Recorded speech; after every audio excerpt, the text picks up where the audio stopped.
A new nation, a new constitution. The Declaration of Independence and the struggle to win the American Revolution held the United States together, but only for a while. Most of the states opposed giving the federal government much power, but leaders such as Thomas Jefferson, Alexander Hamilton, and James Madison saw that the new federal government needed a strong set of laws by which the nation could be governed. The first United States government had been established by the Articles of Confederation. They had been proposed by Richard Henry Lee of Virginia in 1777 and had gone into effect in 1781. From the beginning, it was clear that the Articles did not give the national government the powers it needed to govern all the states equally and fairly. The individual states acted, as one critic said, like 13 independent Americas. They argued over boundaries, set up conflicting trade laws, and hardly acted like United States at all. Alexander Hamilton was probably the greatest supporter of a strong central government.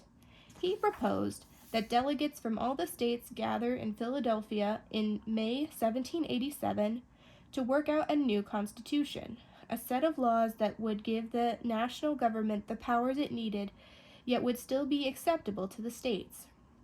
Reluctantly, the members of Congress called for such a meeting. George Washington left his Virginia home, Mount Vernon, for Philadelphia to preside over this constitutional convention. The basic problem to be worked out was how to give the states equal power in the new Congress.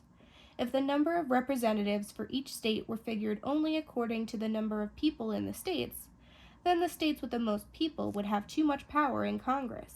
If each state were awarded the same number of representatives, then the states with the smallest number of people would have just as much power as the states with the most people, and that was not fair either.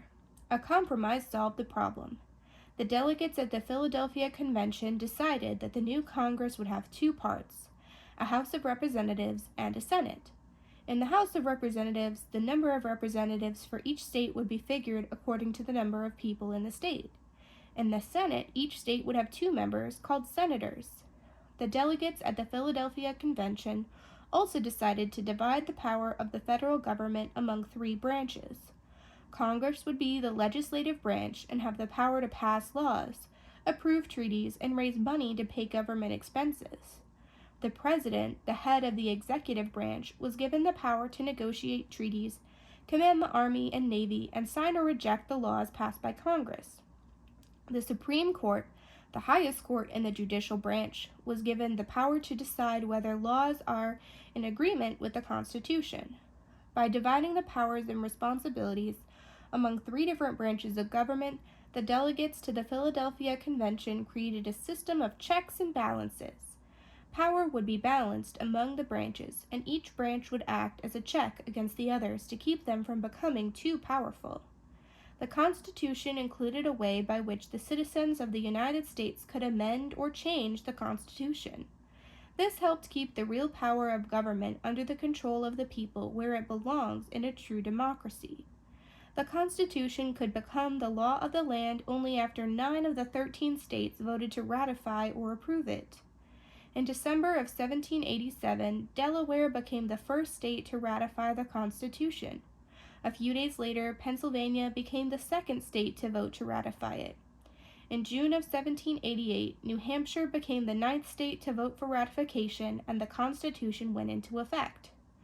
In April of 1789, George Washington, the hero of the American Revolution, was elected the first president of the United States under the new Constitution.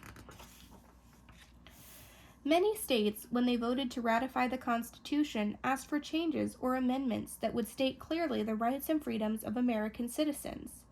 10 amendments, which came to be known as the Bill of Rights, were voted on by the state legislatures and became law in 1791. The Constitution of the United States is a short, carefully planned set of laws. The delegates to the Constitutional Convention of 1787 had worked very hard to establish a form of government that would give the American people the freedom and democracy they had fought so hard to win. Over the years, the people have voted to add new amendments, but even after more than 200 years, the Constitution is still the law of the land and one of the greatest documents ever written.